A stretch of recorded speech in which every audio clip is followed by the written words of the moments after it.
Life Audio. Hey everyone, this is Kelly Givens, one of the producers of How to Study the Bible. Today we are excited to share an episode preview from another one of our Life Audio shows, Faith Over Fear. In Faith Over Fear, author and speaker Jennifer Slattery helps us see different areas of life where fear has a foothold, and how our identity as children of God can help us move from fear to faithful, bold living. If you like what you hear, please check out today's show notes or search Faith Over Fear on your favorite podcast app. And don't worry, Nicole will be back at her regularly scheduled time with a brand new episode of How to Study the Bible. Thanks for listening. Hello, and welcome to the Faith Over Fear podcast, where we tackle our most pervasive fears with truth. Because life is too short for any of us to live enslaved. We would love to connect with you online. Just visit our show notes to learn how to connect with us.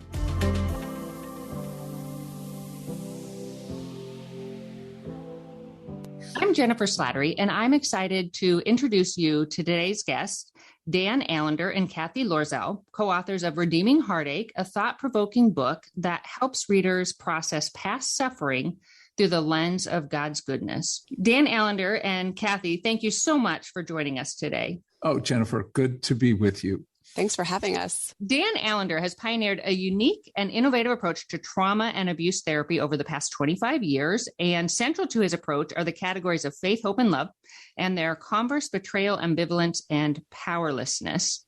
Through engaging these categories and in learning to identify them in one's personal story, healing and transformation can occur by bridging the story of the gospel and the stories of trauma. So in 2011, the Allender Center was founded by Dr. Dan Allender and Rebecca Allender alongside Kathy Loerzel with the support of the Seattle School of Theology and Psychology to cultivate healing and train leaders and mental health professionals to courageously engage other stories of harm. And he's written numerous books, including the one that we're going to be discussing today, Redeeming Heartache, with co-author Kathy. And Kathy Loerzel, she combines a business strategy background and a deep understanding of the cultural landscape to her roles in the Allender Center and the Seattle School. She has held previous roles in the House of Representatives on Capitol Hill, in process and change management at PwC and IBM, and in leadership development in the wilderness of Pennsylvania.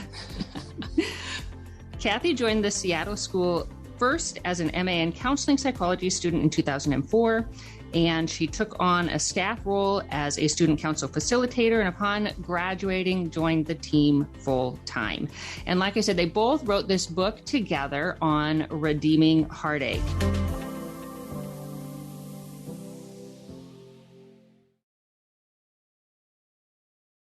So in the book, you both, I was really impressed with how you both validated trauma, all types of trauma. Why do you feel like that was important?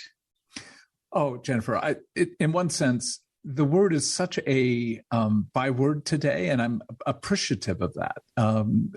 We live in a world that's east of Eden, and anyone who actually believes that we were meant for Eden has to say that no matter how good life is for you, the reality is we are not living in the world that we were meant to live in. And therefore, the reality of death, the reality of sin, the reality of betrayal, whether we're talking about capital T trauma, where there is deep violation of human dignity and honor, or what could be viewed as the more garden variety traumas of living in a fallen world, we are all affected in our body, in our heart, mind, in our relationships by that heartbreaking reality. And I think, if I can just put it this bluntly, we as the believing community have not acknowledged deeply enough how far we are from what we were meant to experience each and every day. And in that, no matter how normal your life seems, the reality is there are effects that we have to take into account to actually be able to mature. Absolutely. And Kathy, when you discussed a story with your son and you used it as an example of unpacking your story, like writing down, ordering, and unpacking our stories of harm, would you expand on that a bit? Yeah, so part of the research that's coming out now that is really kind of confirming the work that Dan's been doing for a long time and that we've been doing for the last 10 years at the Allender Center is that we all react to trauma in pretty much the same way, regardless if it's big T trauma, like Dan said, or little T trauma. Our bodies, our minds, our souls, we do three things. We fragment the story. We kind of break it all apart and put it in different parts of our body and our minds to save us from the reality of what's happening. We dissociate, we numb, we need to push it away because it's too much and it overwhelms us. And then we isolate in order to keep ourselves protected. And so what we did in the book was kind of talk about what does it mean to, since we're all going to experience trauma, there are two things that can happen. One is that when we experience trauma, it can turn into a traumatic event that's processed, that's cared for. It's still hurtful and hard, but it doesn't embed itself into our bodies, into our ways of being. We can actually heal from trauma if it's handled well enough, right? Or if it's not, it becomes an embedded trauma. And then we shift our life around. We shift our styles of relating around to keep us protected because we don't want to experience that pain again in the same way that we did the first time we experienced it. And so in the book, I tell two stories. One is my son, Liam, where he kind of goes through a trauma, but we handle it. And we help him retell the story. So in that sense, handle the fragmentation, because we know when a story is fragmented, our bodies can't actually release it. It stays. So we help him put together the story and tell it. We help him stay present and not dissociate, which helps him be able to relieve himself from the trauma, and then help him not to isolate, to stay connected. And then we tell a story about another person that, a made-up person named Sally, to say, what's the impact if trauma isn't handled well at the origin of it? What's then the implication later? But then how does healing happen down the road, which is also possible, right? And so it's kind of showing the both of the options and being able to lay out the importance of care and connection in the midst of trauma. Wow, that's awesome. So Dan, I love this quote. You said, unresolved pain shapes our deepest fears and passions, and our fears and passions most deeply shape who we are and what we will become. So how do our unresolved pain, how does that really impact our fear and our anxiety levels? Well, it's such a good question, because more often than not, as Kathy put so well, we come to normalize our suffering. And then this is, to me, heartbreaking. We slap on our escape of suffering that actually we're trusting God now. My wife is involved in a Bible study where as one of the persons lost their husband. And within a week, when asked, how are you doing? She said, well, I'm trusting God, which means, at least in her terms, I'm not feeling the pain of this loss. So when we think that trusting God is escaping what the Psalms call us to, and the Psalms are worship. The Psalms are more than mere poetry. They are what was used in the worship in the temple of God, which includes Psalms that take God on. Psalm 13, Psalm 44, Psalm 88, where you hear the people of God saying, you sold us down the river and didn't make a penny off of our sale. We often think that's a lack of trust.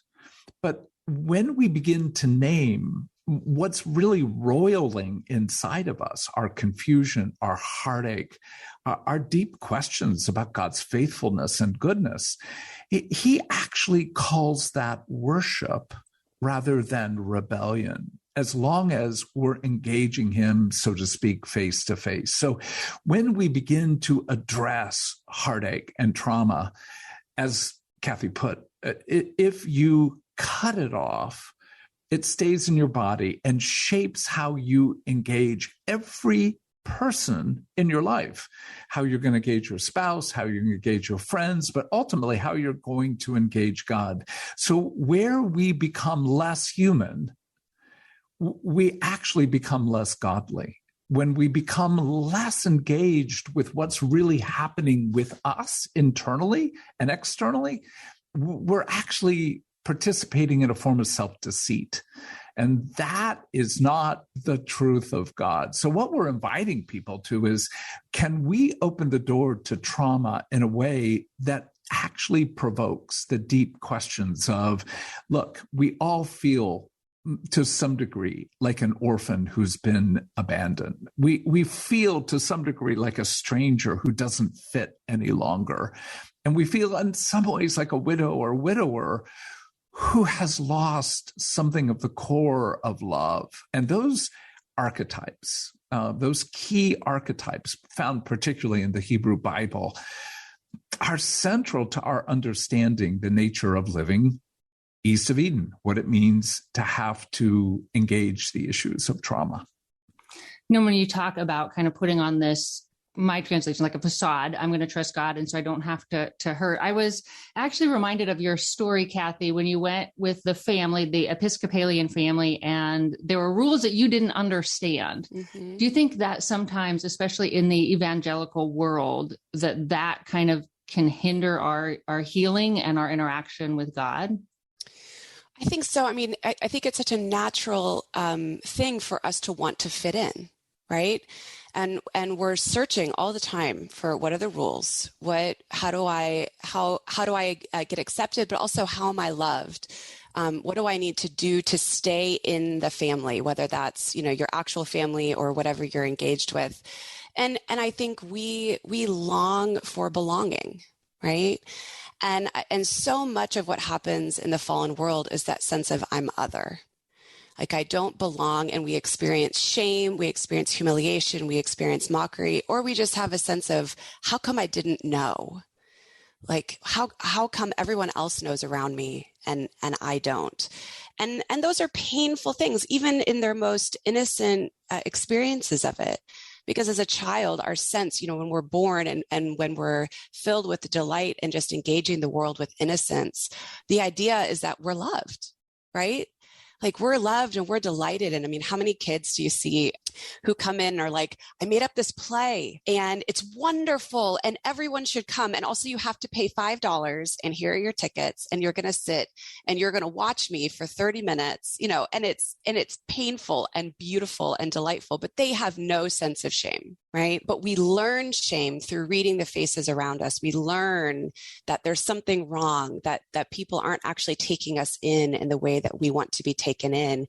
And even for a small child, children can read that on the faces of their families, of their parents, of their teachers, and they don't want to experience that. Right. And so they back away and then they think, as soon as they read on a parent's face, they're not enjoying this. And or they actually have cruelty where a parent is mocking or someone's humiliating them. They will shut that part of their natural sense of delight, natural sense of play, natural sense of rest, and then they'll adjust it. And I think that happens all the time, again, in small ways or in big ways. But that really impacts your spirit. And the spirit of delight and honor and goodness and joy is part of the fruits of the spirit that I think God wants us to enjoy. But we're very sensitive to that sort of betrayal. And then we shift as soon as we experience it once, not only twice, 3 times, 4 times. And now you're talking about a style of relating that's changing over time. Wow. Yeah. Well, maybe to help our listeners understand, can you, in the book, Dan, you break down trauma in a very explainable way. Would you share with our listeners how you would define trauma? Well, the first issue is a threat to your life. And indeed, that can be a literal threat to your physical life. But that threat to life can be anything like the loss of a job, the breakup of a marriage, a child who's breaking your heart. So wherever there is a sense that what you know as the norm of goodness begins to break down, that's the beginning to any sense of trauma. But add this second word that's so crucial, and that is a sense of powerlessness. Like you cannot change what's happening. If you're in a trauma that you really can alter by, in a moderately short period of time, it will not have the same effect. But when you combine those two words, threat and some degree of powerlessness, then we add a third word, and that's the idea of some kind of moral injury. And that's a word that comes from studies of post-traumatic stress disorder, where you feel to some degree you're at fault. Like you're at fault. You can't change the trajectory of how your son is going. And the trauma of how he's living, combined with a sense of powerlessness, and then your own self-blame, those three factors lead to the very thing that Kathy was putting words to, fragmentation. Literally, in the middle of trauma, the left hemisphere, particularly what's called Broca's area and the left frontal lobe, begins to shut down. And that's the part of our brain that holds language, memory, holds the ability to think sequentially. And so when we're in trauma, again, small or large t, we begin to fragment. And in that fragmentation, especially if we are powerless, we feel overwhelmed. And that is something that we begin to shut down. So again, back to these three key words, fragmentation, numbing, and that sense of I'm responsible, I'm at fault, becomes the very factor for why we pull away, why we isolate, because it's a sense of shame. I'm wrong. I'm not good. I didn't do well as a friend or a spouse or as a parent. And somehow with that sense of shame, we want to go get smaller, become invisible, or just isolate ourselves from others. And again, to underscore, this is such evil's plan. Evil is so committed to us, in one sense, being fragmented because it shatters faith. Evil is so committed to us losing hope and therefore, in one sense, becoming so numb internally. But ultimately, evil's wanting us to isolate so we don't have the benefit of community, the benefit of relationship. Relationship is one of the key factors for being able to engage, again, capital T or small t trauma. But with that sense of shame, oh my goodness, it's so easy to want to withdraw, to stay in your own isolated world. And again, in this COVID era, many of us have not done, shall we say, a lot of time in the context of our churches or friendship circles or the world of even going into work. And so we're already in a pandemic trauma, fragment, numb, isolation. But when we then add something of our own personal story to the corporate global story, my goodness, no wonder this is indeed an era of trauma. I imagine for some people, some part of that will hit on something, a deeper wound that they've already experienced. Well, we had the privilege, a number of us, to go to Houston after Hurricane Harvey. And we worked in a very large megachurch with probably up to 50 staff members. And we kept, very anecdotal records. But what we discovered was only 4 people out of 50 actually talked about the trauma that came as a result of their homes being flooded, et cetera, et cetera. What that trauma brought up is exactly what you're putting words to, Jennifer, and that is the traumas that related to their family of origin, to struggles in their marriage, to issues with their children. And in one sense, trauma not only begets trauma, but trauma exposes unaddressed trauma. And that just feels overwhelming because if you're in the middle right now of a real significant heartache with your spouse, the idea that it's going to bring to the surface matters of your past sexual abuse, matters of significant humiliation when you were 14, 15 years of age, you can see why the idea of let me just numb, let me just escape, let me just trust God, I'll just get over this. And in that sense, it seems cruel, but it's such a sweet, hard invitation from God to, you don't have to resolve everything from age 14.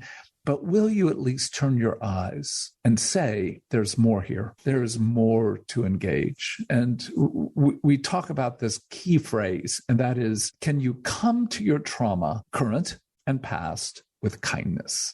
When Paul says in Romans chapter 2, verse 4, it is the kindness of God that leads to repentance. We cannot approach the heartbreak or our own failures, which have added to our trauma. That's what I mean by trauma begets trauma. We can't approach it with a kind of ruthless commitment to resolve. That we've got to be willing to, in some sense, come with honor, a kind of speed that will feel very slow, and yet it is kindness that begins to alter something of the fabric of what the past has brought into the present. Yeah, I think, when we talk about the three core wounds in the book, we bring up the three archetypes, like Dan was talking about, around orphan, stranger, and widow. And I think it's helpful for us to start to understand our present.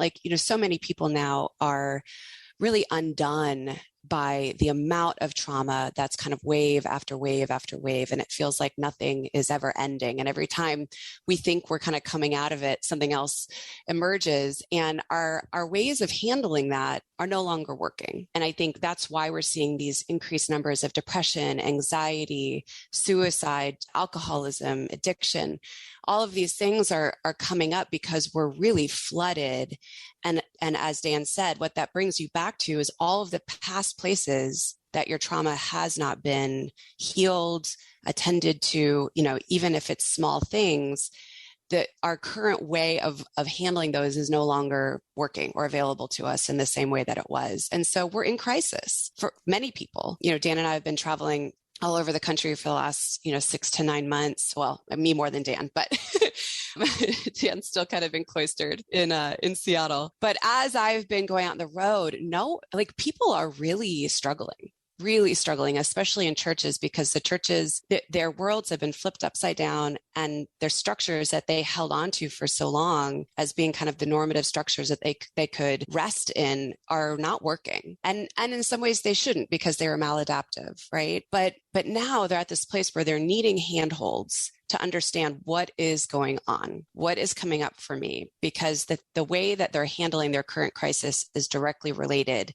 to how they experienced harm in their origin stories. And so the beauty of the orphan, stranger, and widow is it gives you language and categories for what happens. So let's talk about the orphan just for a second, right? The orphan's core wound is that at some point in their life, they realized no one's coming, and that whatever they need from other people is either not reliable or sets them up for more harm and humiliation. And so they have then shifted into self-reliance. I can only need what I can actually give myself. I don't want to trust other people, so I'm going to be hypervigilant. I'm going to have a lot of control. Well, if that's what you're learning as a child, that's adaptive behavior, right? That's because you learned that what you really needed wasn't available to you. So thank God you shifted and survived. But now as an adult, now you're trying to manage being married, having kids, being in community, and your way of interacting with the world is, I can't need you, I'm not going to need you, and I'm going to have an intense amount of control over my life. Well, anyone who's trying to come in and connect with you is going to have a hard time, but it's because you're actually scared. It's because you've actually experienced humiliation and harm. And until you go back to where those origin stories happened, you can't fix the present. So you can't just be in marriage counseling and be like, okay, I'm going to try to receive your care now. That's not going to work for someone with an orphan wound. They need to go back and understand, gosh, this is because I had to only need what I could give myself. And now I actually have more needs, and I have a husband who's actually able to some degree to engage with me, but his care feels dangerous. His care, I feel threatened by it, and I don't want him to come any closer. And yet I'm longing because I'm exhausted and I don't want to have to care for myself anymore. But do you see the war for that orphan heart? And again, so much of our world is like, well, just fix it, right? Pray more, read more scripture, go to more Bible studies, do this marriage workshop. But if they're not going back, then it's just putting a Band-Aid on the wound, and it's not going to work.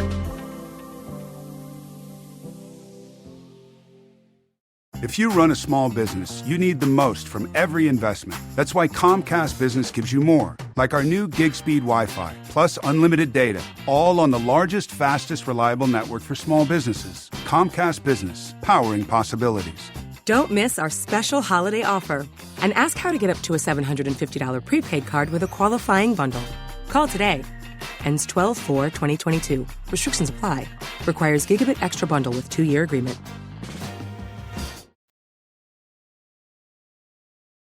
Wow. Well, you both talk a lot about living in a fallen world and kind of coming to terms with that. I found that particularly freeing, I guess. And I would love, what do you mean when you discuss false Edens? What do you mean by that? Well, we love good parties. We love good vacations. There are so many good things in this world that really are a taste of what it is we were meant to enjoy in Eden. But false Edens are where you take something really good and you make it your life. It's really another word for the word idolatry. You have come to actually believe your middle-class life you deserve, and if it's threatened, you are furious. I mean, in so many ways, what brings tears, what brings anger, often exposes what we're demanding satisfy something of our heart. And so, again, when the psalmist says, "My only good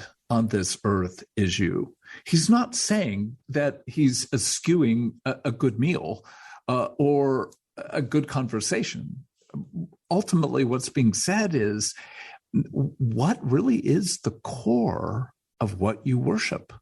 And I think most of us, I'll speak for myself, I'm an idolater. I love Jesus, but I also love my life, defined as the comforts that come with this particular middle-class way of being. So when that gets threatened, I then begin to question the goodness of God, because my family idols are not saving me. So Eden becomes, false Edens, a way to satisfy what only truly we can find in our ongoing maturing relationship with Jesus. And in that sense, we have to have the humility to be able to say, as the man whose son was by a demon cast into a fire, I believe, help my unbelief.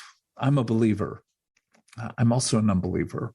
But the key word here is, I need help. And what we want to offer in the book is indeed what we've had to struggle with regard to our own stories, where we have felt orphaned or estranged, that sense of not really feeling like you fit, or where, again, love has been lost to death in some form. So can we step into the reality of where there's loss, but can we also step into the reality of how we've tried to assuage or resolve or moderate the loss so that we don't feel it as deeply? And again, if I have a bad headache, I'm going to take an aspirin. But if I begin to depend upon that aspirin in a way in which I'm not actually being willing to do the hard work of asking, why am I under so much tension? Then even the aspirin becomes a false Eden. Wow. Yeah.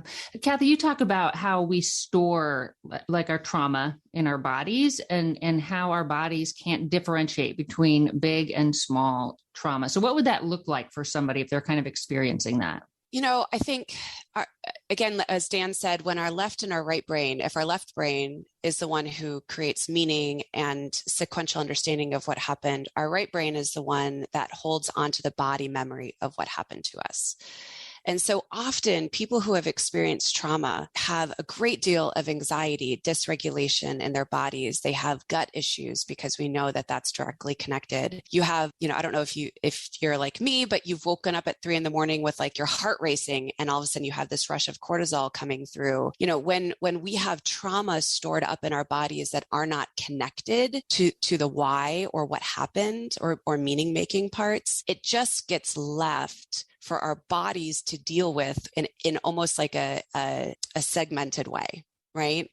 And so we end up having, oh gosh, like so many people have gut issues, right? Where all of a sudden you have tons of anxiety stored up in your body from so much cortisol rushing through, or you have adrenal fatigue, which is another thing that we're learning in the scientific community that happens because your adrenaline is rushing all the time, right? But basically what happens is that it's very difficult for us to rest. It's very difficult for us to play, because your body has to be kind of at a more restful state in order to find delight. It's very difficult for us to kind of manage day-to-day things because the body anxiety overtakes our capacity to kind of mentally move through a situation. So it manifests in lots of different ways, but more than anything, it just means that our bodies can't regulate as they're meant to. And a calm body is what we need and what the people we're connected to need from us in order to be safe. And so if you have a dysregulated body, your children are going to be on edge with you because they're picking up what's going on in your body. Your spouse, it's going to be harder for you to have give and receive pleasure. It's going to impact lots of ways. I mean, if you look at how you eat. So when I was at my heights of trauma and dysregulation, when I was going through postpartum depression, I would eat food so fast because there was this sense of, I don't know when I'm going to get to eat again. I can't sit and enjoy this. I can't allow my body to rest. And so I would just inhale standing up, with a baby and then not even know that I'd eaten anything. And there was no joy. There was no rest, so it impacts us on lots of different ways, but more than anything, it steals joy, it steals rest, and it steals delight. And frankly, our bodies are then just left exhausted, not understanding what's happening to them because we're not actually offering language back in again. Well, and part of that, Jennifer, is that, as Kathy has used the phrase, when you have stress biochemicals like cortisol, adrenaline, noradrenaline, the catecholamines rushing through your body, and they're not really being released, it comes from what we know as homeostasis. That is a sense of actually shalom, a peace, to what's called allostasis, which is we've ramped up to a new level of normal, but that new normal is actually creating inflammation in our body. And so whenever you've got the word itis after something, colitis, arthritis, we're actually talking about the primary means of illness comes from your body's inflammation coming from stress biochemicals. So we've been able, and not we, Kathy and I, but the medical community has been able to see a very strong relationship between the non-metabolized stress biochemicals, cancer, heart disease, arthritis, almost all the core, shall we say, bases by which people die of illness actually is a response to stress, i.e., a stress-related trauma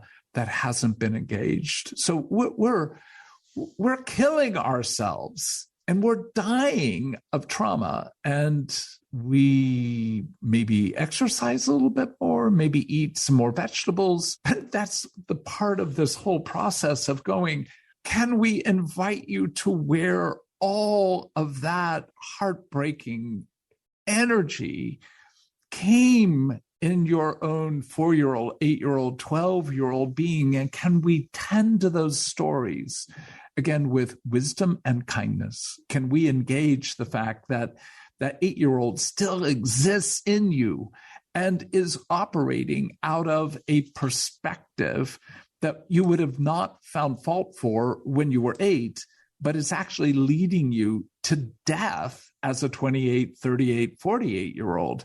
This is really where the question of, do we trust God that he really wants to heal and that healing is possible, maybe never complete, at least in this lifetime, and yet profound and able to open up new realms of just goodness and freedom. You both talk about wrestling with God.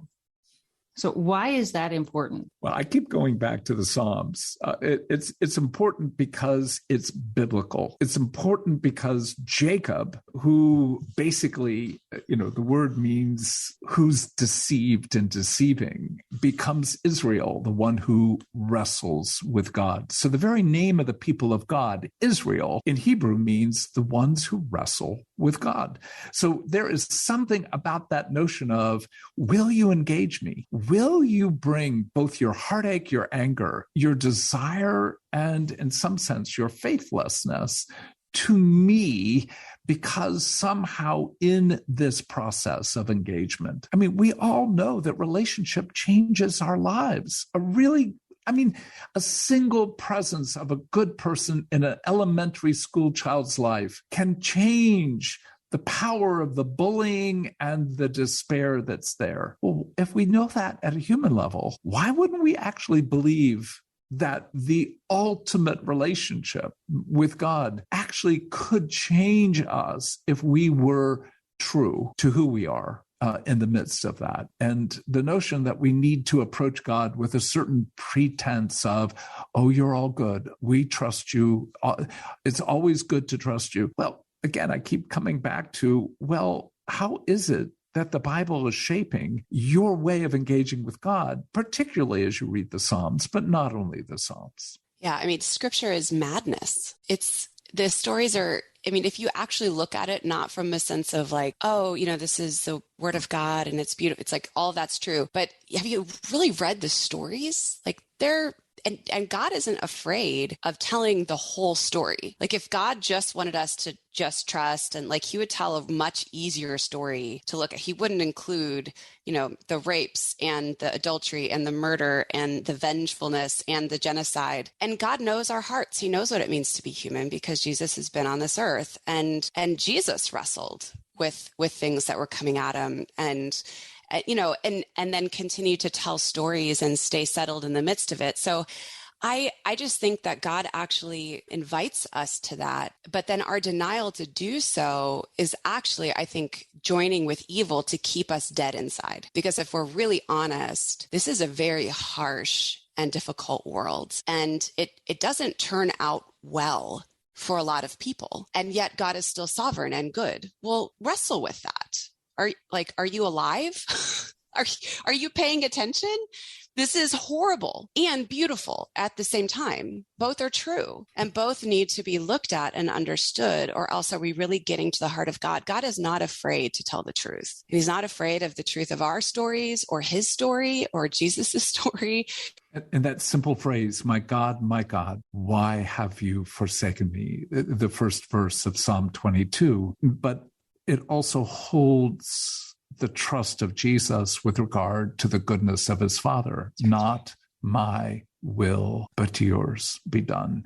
That's, shall we say, the depths of maturity is to cry out, but also to know the one to whom you are crying out is so good. Yes. But if we take the goodness and refuse to cry out, there's truly a loss of humanity, and therefore ultimately a loss of what it means to be like Jesus. That's beautiful. Well, I really appreciate you both taking the time to talk to our listeners. I think you gave them a lot to kind of chew on, to think about, and I will put more information in the show notes. Thank you so much for having us. Well, thank you for listening. If you haven't already done so, I would encourage you to subscribe, then you won't miss a single episode, and make sure to rate us. That helps others to find it, and it encourages our team as well. Until next time, may you live as one who truly has been set free. Hey everyone, thanks for listening to Faith Over Fear. For more Faith Toolkit podcasts like this, just head over to lifeaudio.com.